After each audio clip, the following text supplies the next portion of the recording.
What's up, YouTubers? L-Shade2 here. Sitting outside on a nice summer day, even though it's a bit warm. Wanted to talk to everybody about the Trayvon Martin, George Zimmerman case.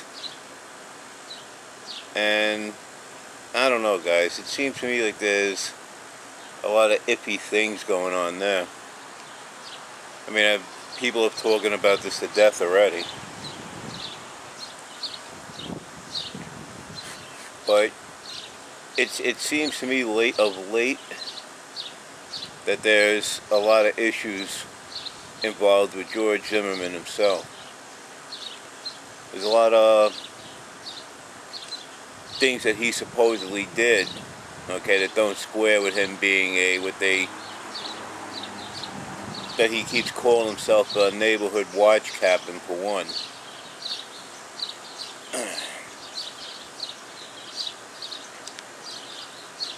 And I did a little Googling about that, and no group has come forward to claim that George Zimmerman was ever a part of any of their neighborhood watch groups, much less a captain of a neighborhood watch group.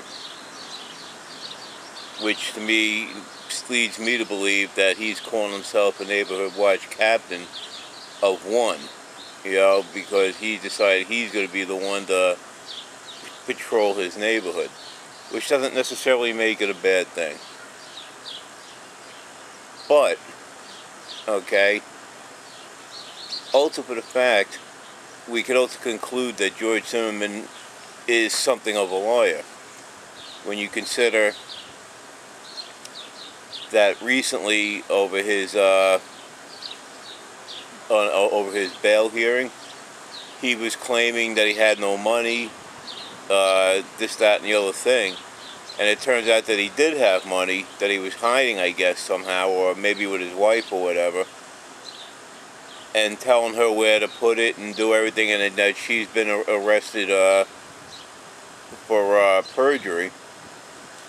And it also puts anything now that he says in question, because if you're going to lie about that, what else are you going to lie about? Now, I was seeing something in the papers today about him telling the series of events again that happened to him shooting Trayvon Martin. Now, again, without any actual witnesses seeing what happened, all we have is his word on it. Now, you're already having the word of somebody that's an affirmed liar now. How are you going to take that word? How do you work with that, you know? This man shot a person, okay, saying it was self-defense. Unless there is somebody that saw Trayvon Martin do any of the things that Zimmerman said he did, it's his word against the dead man, and the dead man can't defend himself. You know, so I don't see how this is going to work out, you know. It just boggles the mind. This stand your ground law in Florida is just really out of control. But just to go back to the neighborhood watch thing for a moment, okay? If Zimmerman was really a neighborhood watch captain, then there should have been some group that came forward and said, yeah, he's part of our group. No group did. The National Association for such groups has come out and said that he was not part of any a group that's affiliated with them. And also, I personally took a look at and Googled the neighborhood watch guidelines for Sanford, Florida, where George Zimmerman lives and where this all took place. And it appears that George Zimmerman broke a number of rules for those neighborhood watch protocols, okay? And the number one watch protocol is, okay, is A, you do not go out armed, because you're not supposed to be making confrontations. You're not supposed to confront these people. But when it comes to his 911 call, okay, he disregarded what he was told by the police dispatcher. The police dispatcher asked him if he was following this person, and he said yes. And they told him, well, no, we don't need you to do that. and he disregarded that, as far as we can tell, without having any way of being there and seeing this. Now, today I heard a claim that he says that Martin was hiding in the bushes and jumped him, okay, and told him he's going to die today, this, that, and the other thing, and there's no way to refute any of this. How do you refute this when there's actually no witness was there to hear Martin say it, and it's Zimmerman, who's now an affirmed liar, saying it? I mean, somebody who just shot somebody and wants to claim self-defense, but now it seems like it might not be self-defense. That person's going to say anything to get off the charge. I mean, that's just my opinion, but that's the way I look at it. And originally, when the case was first looked into, the detective that was on the case wanted to arrest Zimmerman on manslaughter charges, but it didn't happen because the chief of police and the DA, district attorney, said no. For whatever their reasons were, I don't know. I'm figuring they're assuming there wasn't enough evidence. I don't know. Okay, I don't know that. But if the lead detective thought there was enough evidence to arrest him for manslaughter, it still leaves something to be desired on what happened here. Now, we hear that there are some witnesses that heard the altercation and have come forward to say that they saw a person on top of another person. Whether they could tell if it was Martin on top of Zimmerman or vice versa, I'm not sure if all of them were sure. But it still begs the question, who started the fight? Okay, who actually started the confrontation? Okay, because maybe, yes, Zimmerman was afraid for his life and shot Trayvon Martin. Okay, but the thing here, and the critical issue, is who started the fight? Okay, who caused the confrontation? Okay, because during the 9/11 call, George Zimmerman says something to the effect that fucking goons, or excuse me, well, I shouldn't say fucking, but fucking coons or fucking goons, they always get away. Okay, which kind of lends to it kind of lends to the point that he was going to continue following, and he was going to try and stop this person because he thinks they were doing something wrong and they were going to get away. And when it comes right down to it, even with George Zimmerman's 9/11 call, there was nothing that he saw that Martin was doing that was actually criminal. Okay, he just saw somebody that he thought looked suspicious. I mean, if I'm walking down the street, if I'm walking down a path, behind houses, if it's a literal path, which I think is what the case was with Martin, there's a path behind these houses. I guess it's like a shortcut through the complex. Okay. Just because you're walking down this path, you look suspicious. Just because you've never seen that person before, they look suspicious. Does George Zimmerman know what everybody in his community housing project looks like on site? It's not likely. No, it's really not likely. And it's just, the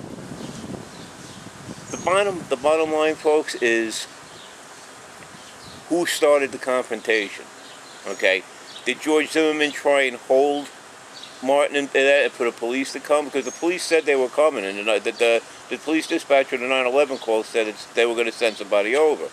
Now, did he confront Martin and try and hold him? Maybe flashed his gun, and was telling Martin to stop. And now he's fabricating this story because Martin jumped him and got the better of him now because Martin felt his life was being threatened because here's somebody unknown to him flashing a gun or trying to hold him. I mean, what would the average person do if you found yourself being followed by somebody and that person confronts you, okay, and threatens you? Aren't you going to fight for your life? I mean, to me,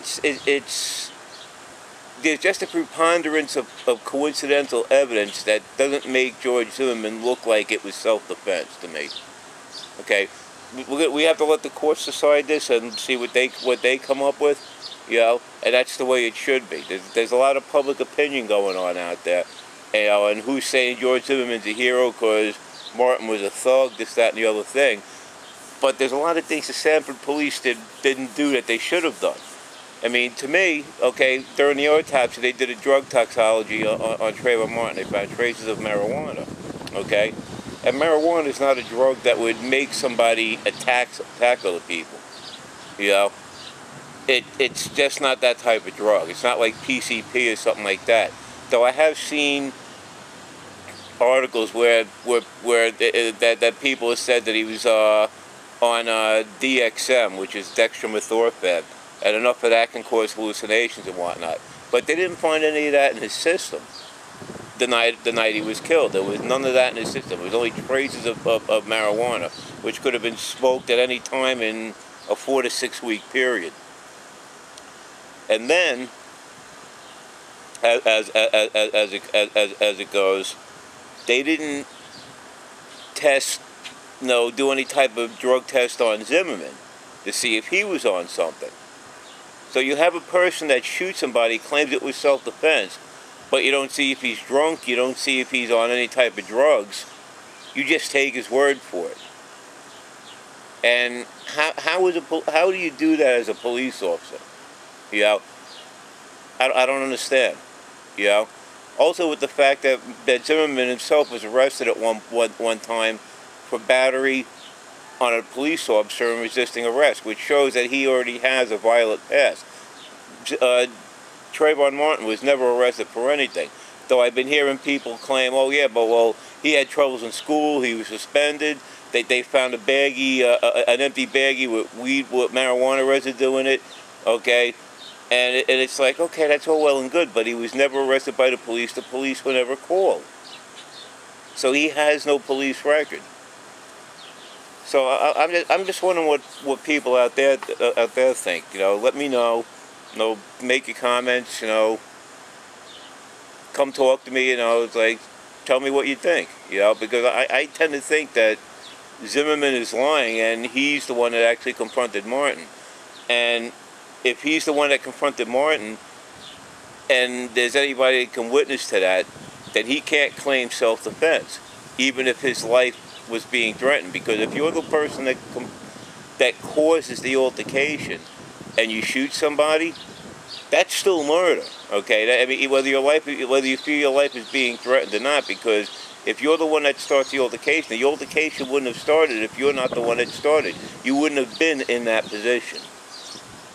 But tell me what you think, folks. You know, it's like, it is what it is. And with that, you know, everybody have a good day, and if you're in an area where it's freaking hot like it is here, stay out of the heat, my friends. Have a good one.